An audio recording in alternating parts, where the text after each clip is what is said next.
আমাদের ভালোবাসাটা কেমন? 2-4 দিনের ভালোবাসা।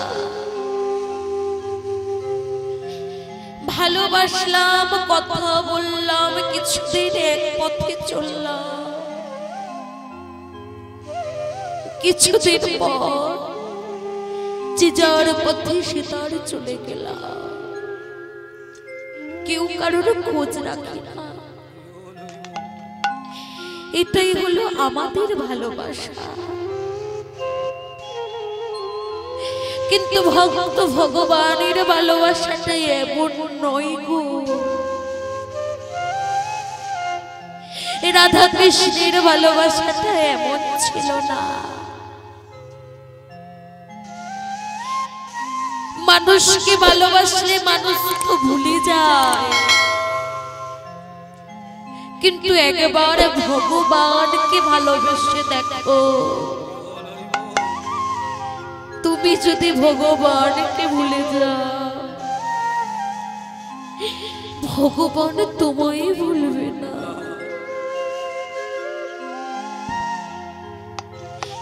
একবার যদি দু ফোঁটা নয়নের বাড়ি পরিষ্কার করে তাকে ডাকার মতো ডাকা যায়, ভগবান না এসে থাকতে পারে না গো। যার সাক্ষ্য প্রমাণ দিয়ে গেল বাসুদত্ত পদ্মাবতী মার মাটির গো।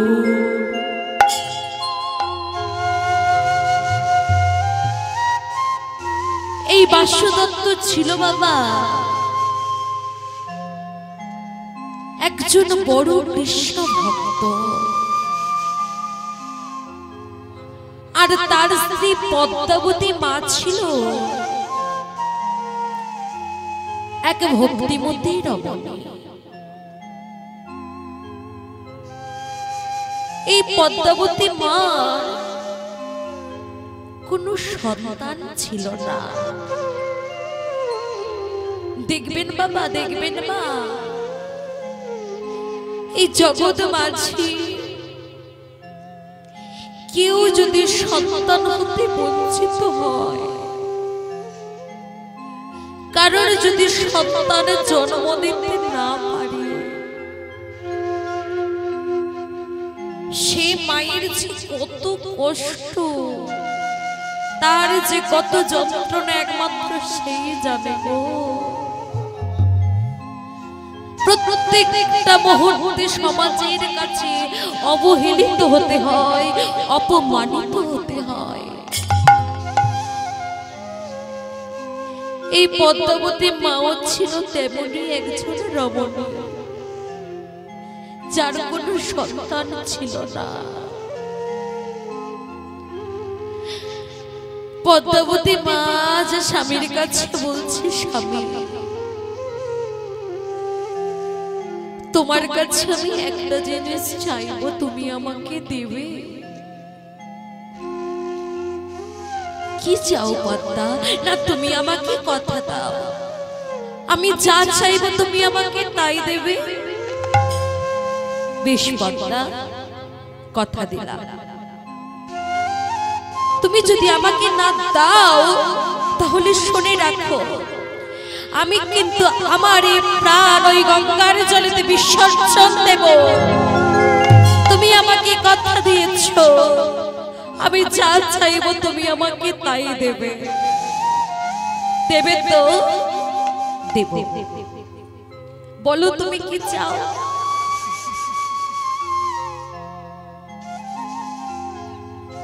স্বামী,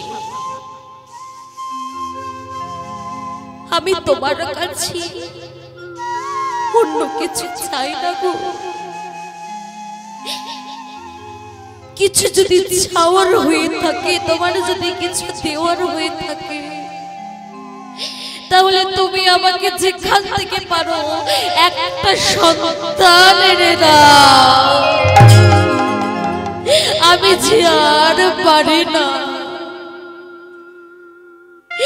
সমাজের কাছে যে আমাকে অপমানিত হতে হয়, একটা সন্তান তুমি আমাকে এনে দাও স্বামী, একটা সন্তান তুমি আমাকে এনে দাও। পদ্মা, সন্তান আমি পাবো কোথায়? সন্তান তো গাছের ফল নয় গো, পারবো আর তোমার হাতে দিয়ে দিব? সন্তান আমি কোথায় পাবো? আমি জানি না, তুমি যেখান থেকে পারো আমাকে একটা সন্তান এনে দাও। তুমি আমাকে কথা দিয়েছো, যদি না দাও আমি কিন্তু আমার এই প্রাণ ওই গঙ্গার জলেতে বিসর্জন দেব। পদ্মা,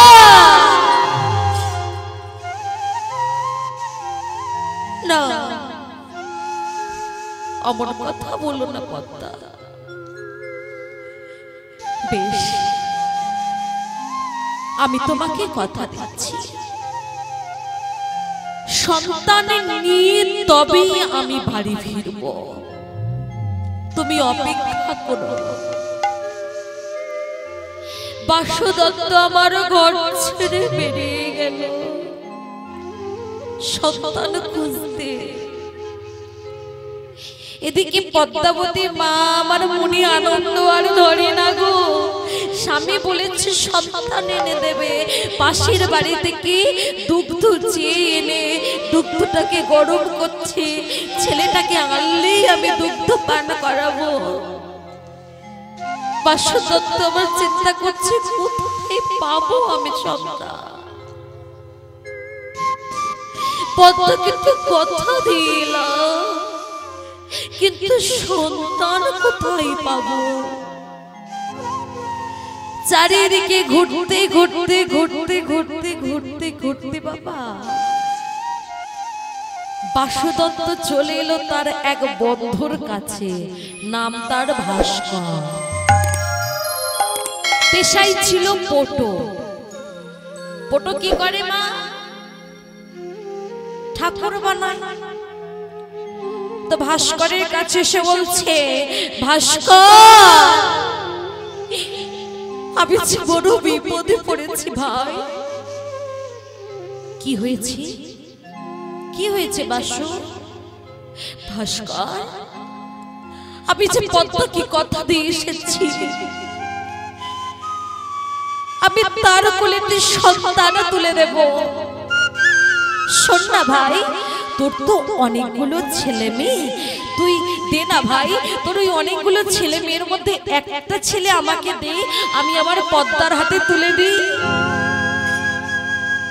ভাস্কর বলে উঠল, বাসু শোন বাসু, তুই আমার বাড়িতে থাক, একদিন নয়, 5 দিন নয়, 10 দিন থাক, 1 মাস থাক, আমার বাড়িতে খা, ঘুমো, তোকে আমি কিচ্ছু বলবো না। কিন্তু এখন তুই যে কথাটা বললি, ভবিষ্যতে আর কখনো এই কথাটা তুই বলিস না। আমি পারবো না আমার একটা সন্তানকেও তোর হাতে তুলে দিতে। কি গো মা, কোনো বাবা মা কি পারে গো? তার যদি 10টা সন্তান হয়, 10টা সন্তানের মধ্যে একটা সন্তান কারোকে দিয়ে দিতে পারে না।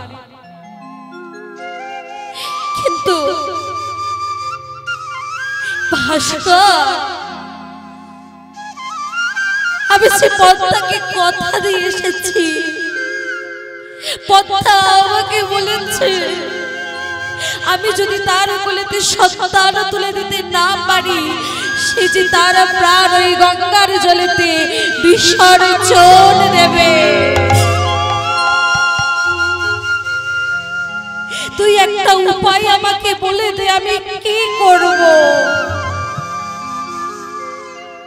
ভাস্কর বলল, শোন বাসু শোন, ওই অদূরে অনেকগুলো মাটির গৌড় দাঁড়িয়ে আছে। তুই এক কাজ কর, ওই মাটির গৌড়গুলোর মধ্যে একটা গৌড় তুই বেছে নে, আমি তোকে কাঁথা কম্বল দিচ্ছি, ওই মাটির গৌরটাকে ভালো করে কাঁথা কম্বল মুড়ে নিয়ে তুই তোর পদ্মার হাতে গিয়ে তুলে দিস, তোর পদ্মা বুঝতে পারবে না। ঠিক বলছিস তুই? তাহলে তাহলে বিপদ কাটবে। তুই ঠিক বলছিস, ঠিক বলছি রে ভাই, তুই যা। বাসুদত্ত আমার এক পা দু পা করে ওই মাটির গৌরগুলোর সামনে গিয়ে দাঁড়িয়েছে। ওই মাটির গৌরগুলোর মধ্যে একটা মাটির গৌর দুটো হাত বাড়ি বাসুদত্তের দিকে তাকিয়ে আছে। বাসুদত্ত বলে বলল, ভাস্কর দে দে, কাঁথা কম্বল দে, এই মাটির গৌরটাকেই আমি কোলে নিয়ে পদ্মার হাতে তুলে দেব। কাঁথা কম্বল মুড়ে সেই মাটির গৌরটা নিয়ে ছুটেছে পদ্মাবতীর কাছে। আর এদিকে পদ্মাবতী মা দোলা টাঙিয়েছে,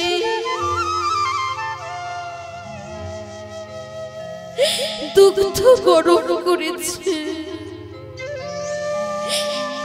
দুগ্ধ গরম করে বসে আছে, কখন আসবে ছেলেটাকে নিয়ে। দুগ্ধ গরম করে দুগ্ধটা ঠান্ডা হয়ে যায়, আবার দুগ্ধ গরম করে দুগ্ধটা ঠান্ডা হয়ে যায়। এখনো কেন আসে না স্বামী? এখনো কেন ছেলেটাকে আনে না? আমি যে একবার মা ডাক শুনতে চাই, এখনো কেন আসে না? দুগ্ধ যে ঠান্ডা হয়ে গেল, কখন আমি আমার ছেলেকে দুগ্ধ পান করাবো? বাড়ি বাড়ি দুগ্ধ গরম করে দুগ্ধটা ঠান্ডা হয়ে যায়। এমন সময় বাসুদত্ত ডাক দিয়েছে, পদ্মা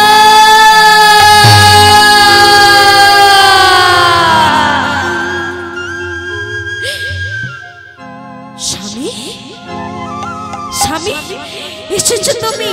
ওই আমার ছেলেকে দাও, দাও ছেলেকে আমার হাতে দাও, একবার আমার হাতে দাও। বাসুদত্ত আমার মাটির গৌরটাকে নিয়ে পদ্মার হাতে তুলে দিয়েছে। পদ্মাবতী মা আমার ঘন ঘন চুম্বন করছে।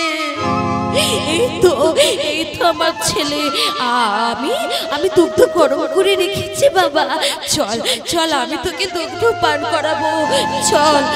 বাসুদত্ত বলে উঠল, দাঁড়াও পদ্মা, শোনো, ওই ছেলে এখন ঘুমিয়ে আছে, ওকে তুমি ডেকো না। যখন ঘুম থেকে উঠবে তখনই তুমি ওকে দুগ্ধ পান করাবে।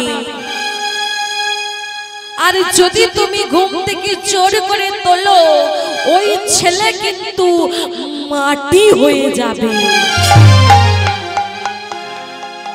না না না না, ওর কথা বলো না, না আমি ডাকবো না, ঠিক আছে, ও ঘুমোচ্ছে তো, ঘুমো ঘুমো, আমি ঘুম থেকে উঠলেই ওকে খাওয়াবো, তার আগে তুলবো না, আমি তুলবো না ওকে, ও ঘুমো।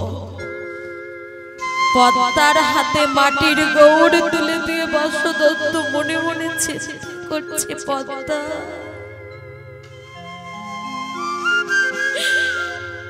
আমি যে তোমাকে ঠকিয়েছি, সন্তান তো দিতে পারিনি, একটা মাটির গৌর নিয়ে তোমার কোলেতে তুলে দিয়েছি। আমি তো জানি ও কখনো তোমায় মা বলে ডাকবে না। মাটির গৌর কি কথা বলতে পারে? তাই আমি আর ঘরে ফিরবো না। পদ্মা দাও, আমায় তেল সাবানটা দাও, আমি স্নান করে আসি। তেল সাবানটা হাতে নিয়ে বলছে পদ্মা বিদায়, চির বিদায়, আমি আর ফিরবো না। কারণ ওই মাটির গৌর কখনো তোমাকে মা বলে ডাকবে না। আমি চললাম। বাসুদত্ত আমার ঘর ছেড়ে চলে গেল। পদ্মাবতী মা ছেলেটাকে নিয়ে দোলনায় শুয়ে দোল দেয় আর মনে মনে ভাবে এবার বুঝি ছেলেটা উঠে পড়বে। দুগ্ধটা গরম করে নিয়ে আসে। দুগ্ধটা গরম করে নিয়ে অপেক্ষা করে ছেলের দিকে তাকিয়ে কখন উঠবে। দুগ্ধটা যে ঠান্ডা হয়ে যাচ্ছে, আবার দোল দেয়, ছেলের দিকে তাকিয়ে থাকে। এবার বুঝে উঠবে।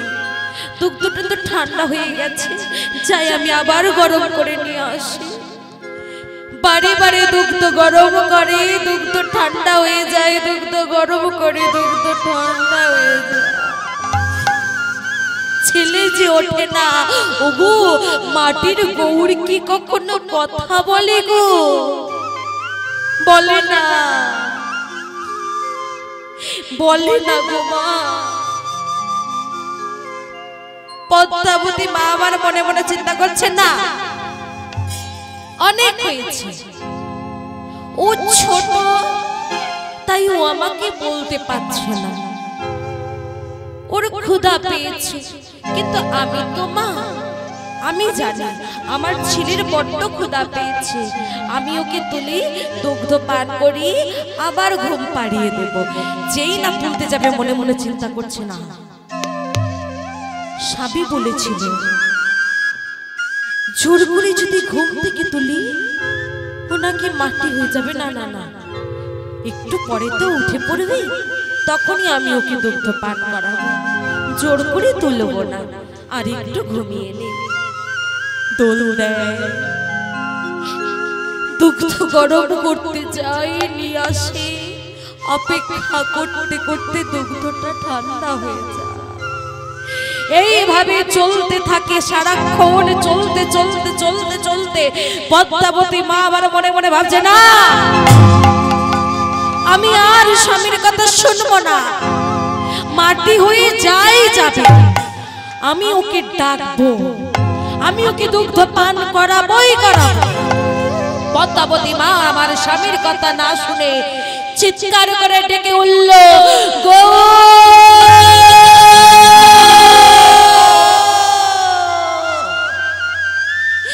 উত্থার তরঙ্গে বৈকুণ্ঠের আসন টলমল করে, লক্ষ্মী নারায়ণের আসন টলমল করে। লক্ষ্মী দেবী বলে বলল, স্বামী কে এমন ভক্ত তোমায় ডাকে, যার জন্য তোমার আসন এমন টলমল করে? ভগবান বলে বলল, লক্ষ্মী তুমি দেখতে পাচ্ছ না পদ্মাবতী মা যে আমায় ডাকে? সে যে একবার আমার মদন থেকে মা ডাকতে শুনতে চায়।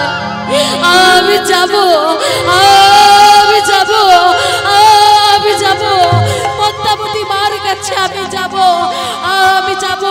দোলনার মধ্যে থেকে ওই মাটির গৌর দুটি হাত বাড়িয়ে চিৎকার করে বলে উঠল, মা গৌর হরি হরি।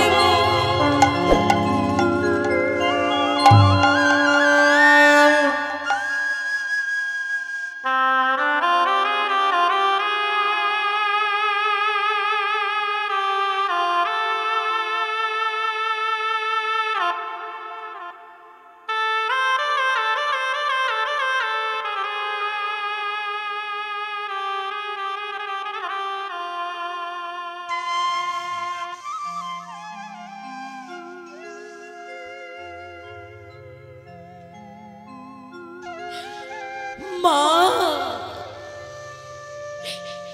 আমায় কোলে নেবে না মা? আমার যে বড় ক্ষুধা পেয়েছে, দুগ্ধ পান করাবে না আমায়? হ্যাঁ বাবা, এই তো আমি দুগ্ধ গরম করে নিচ্ছি। আয় আয় বাবা, আয় আমার কোলে আয়। পদ্মাবতী মা আমার সন্তান কোলে নিয়ে দুগ্ধ পান করিয়েছিল। কে বলেছে ভক্তের ডাকে ভগবান সাড়া দেয় না? আমরা যে ডাকার মতো ডাকতে পারলাম না। মিছে মায়ায় ঘুরে বেড়ালা, আপন ভাবে যাদের সে তো আপন নয়। যাদেরকে ভালোবাসলাম তারাই যে ঠকিয়ে গেল, তারা তো আপন নয়। আপন তো ভগবান, ভগবানকে ভালোবাসো। ভগবান কখনো ঠকাবে না। তাই ভক্ত ভগবানের ভালোবাসা কখনো মিথ্যা হয় না। জগতের ভালোবাসা মিথ্যা হয়ে যায়, ভক্ত ভগবানের ভালোবাসা মিথ্যা হয় না গো। রাধা কৃষ্ণের ভালোবাসা মিথ্যা নয়। তাই আজ রাধা রানী গোবিন্দের দুটি চরণ জড়িয়ে ধরে বলছে, যেও না, আমায় একা রেখে তুমি চলে যেও না। আমাকেও তুমি সাথে করে নিয়ে যাও। আমিও তোমার সাথে যাবই নদীয়ার মাঝে। নিয়ে চলো আমায়, নিয়ে চলো। আগেই বলেছি ভগবান সব সহ্য করতে পারে, কিন্তু ভক্তের চোখের জল সহ্য করতে পারে না। এই রাধারানীকে কাঁদতে দেখে গোবিন্দ বলছে, ওঠো রাধে, তোমায় আমি নিয়ে যাব। তুমি থাকবে আমার ভেতরে। আমি গৌর হয়ে নদীয়ার মাঝে অবতীর্ণ হব কলির জীবকে উদ্ধার করবার জন্য। রাধারানী বলল, না না বধূ না, আমি তোমার ভিতরে নয়, আমি তোমার বাইরে থাকবো। কারণ আমি দেখেছি কৃষ্ণ নামে রাধা ভাবে বিভোর হয়ে তুমি যখন ধুলাই গড়াগড়ি দিচ্ছিলে, কত নুড়ি বালি কাপড়ের আঘাতে তোমার সর্ব অঙ্গ যে কত বিক্ষত হয়ে যাচ্ছিল। তাই আমি তোমার বাইরে থাকবো, তুমি আমার ভিতরে থাকবে। যত আঘাত সব আমি সহ্য করে নেব, তোমায় কোনো কষ্ট পেতে দেব না। আমি যাব তোমার সাথে। মহাপ্রভু বললেন, বেশ রাধে, তাই হবে। তোমার ভাবে ভাবিত হয়ে, ভাবিত হয়ে তোমার প্রেমিকে আমার গুরু করে নাই, গুরু করে নাই।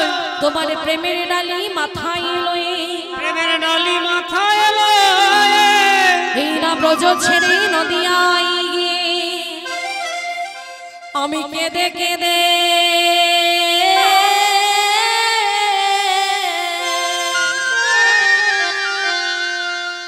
কেঁদে বেড়া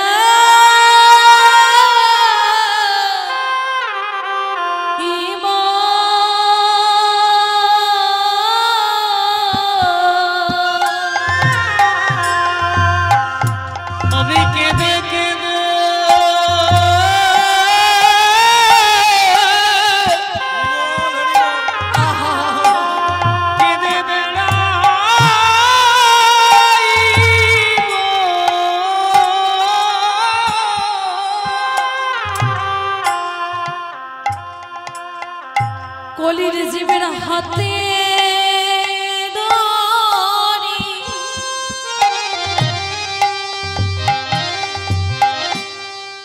আরে পায়ে পড়ে আমি কেঁদে কেঁদে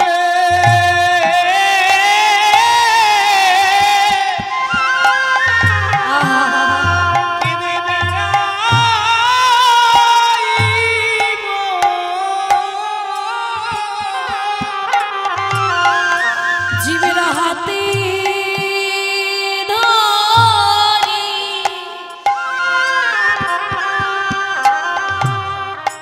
আরে পায়ে